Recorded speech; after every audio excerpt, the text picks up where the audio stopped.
Hello, I am Jade, and if you're new here, welcome to my channel. I've been riding motorbikes since 2019. In 2022, I did a 5-month trip solo on a WR250R to Georgia and back. Now, I'm not traveling as much, but I am enjoying reviewing some little bikes and doing all sorts of things on two wheels. So I hope you enjoy, and let's get into the review. What does £2,500 buy you? Not very much in terms of motorbikes, especially one brand new and with warranty. But it does get you all of this. An entire adventure bike, brand new and ready to do some adventuring. So is it any good?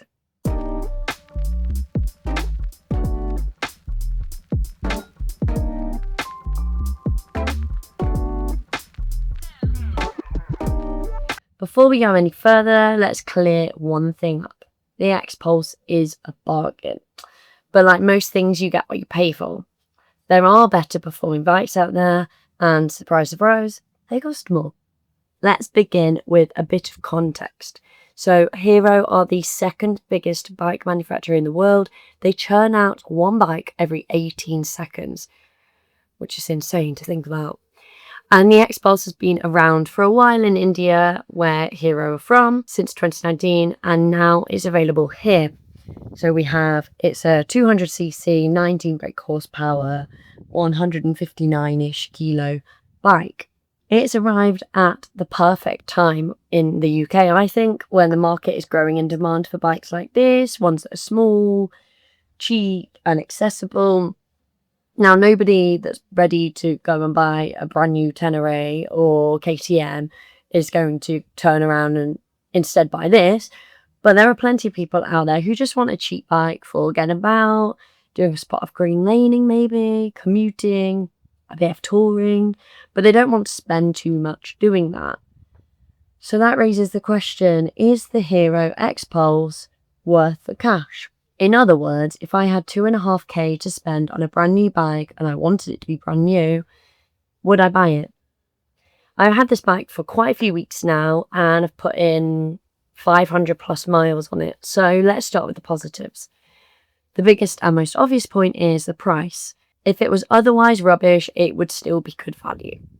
As well as being accessible in price, it's really accessible in size. I'm 5'5", and I fit it really well. I can comfortably maneuver it, and because it seats low and it only weighs 159 kilos, it's pretty good for my size. It's reasonably well equipped. It's got an engine, some wheels, some suspension bits in between. Really, it's all you need. This is proper back to basics liking. I think it's worth a mention that Hero had the good thought to put 18 21-inch wheels on it. So if you wanted to do some proper off-roading or green laning, you could put some proper off-road tyres on, which is really good because there are lots of bikes out there. You can't do that. That brings me on to the cons though. Ergonomically, it is, how do we say, not very European. The riding seated is okay, but the foot pegs are really far forward, so you're in this sort of awkward armchairy position. And if you want to stand up, which you can do on it, obviously, it's quite difficult to get into a proper attack position. If you want a bike for bimbling around the countryside on, the XPulse is fine. But if you want to ride a bit more sportily, then there are definitely better options, though they come at a more expensive premium. The build quality also leaves quite a lot to be desired too. Again, this bike is cheap, but even so, there are exposed wiring places at the front. The screen actually became loose and almost fell off on this bike. And while the bike is supposed to have ABS because it's got riding modes which can turn off the rear ABS, there isn't a sensor on the back wheel, so there isn't ABS to turn off. There's also another model called the XPulse Pro, which costs more. It's taller, and I mean really, really, really tall. And it's got extra travel suspension and bar risers, but I haven't been able to ride it because it's just too tall for me. Out of the two, from what I've heard from people, that the standard model is the better one to go for. So overall, it brings us back to the question, is it cheap and cheerful or is it just cheap? Look, if you just want a bike for nipping around on, commuting, popping out in the countryside, that kind of thing, you'll probably love it. Just don't expect to go anywhere quickly. If that's not you, then sorry, hero. You're probably better off saving up your hard-earned cash and getting something else, whether that's putting a deposit into something bigger or braving the second-hand market.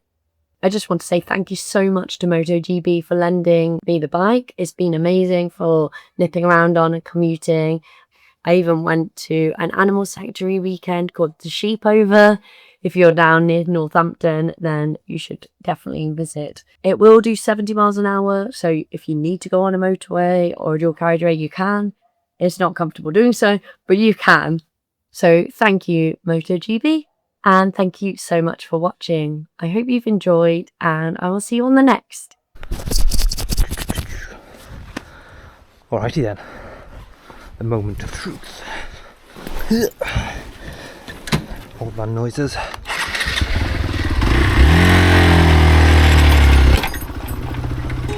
Oh, even that hill. That hill is sketchy on there. Over the river.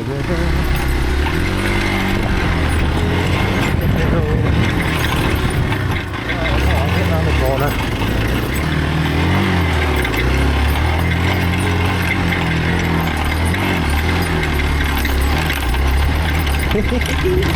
Oh, it's bad. It's bad. Go on. Climb, little baby. Go on, girl. Go on, girl.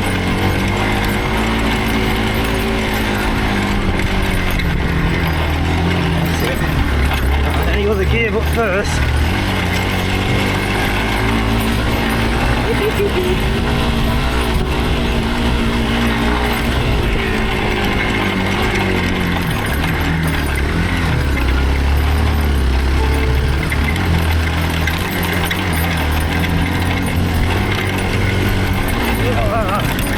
When you're ready to ride this bike sat down. That's interesting. Go on, Gary.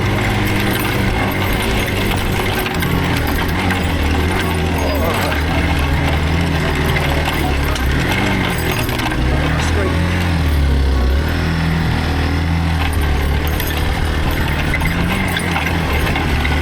This is the slowest descent of Dunlop Hill ever.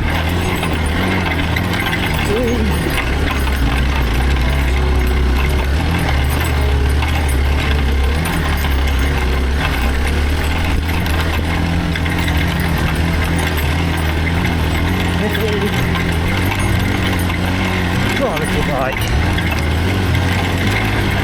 That's out nice.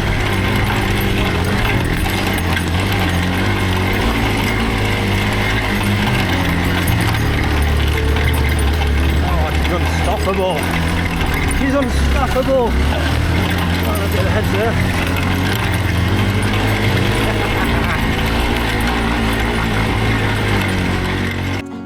Oh, we've got 2 doggies in the video. 2 doggies in the video. Are you going to clean it? No, that's my microphone and that's my flab. These cheeky dogs. My Kosovan crazy dogs. Kosovan crazy dogs. Right, let's get washing. Cheeky dogs.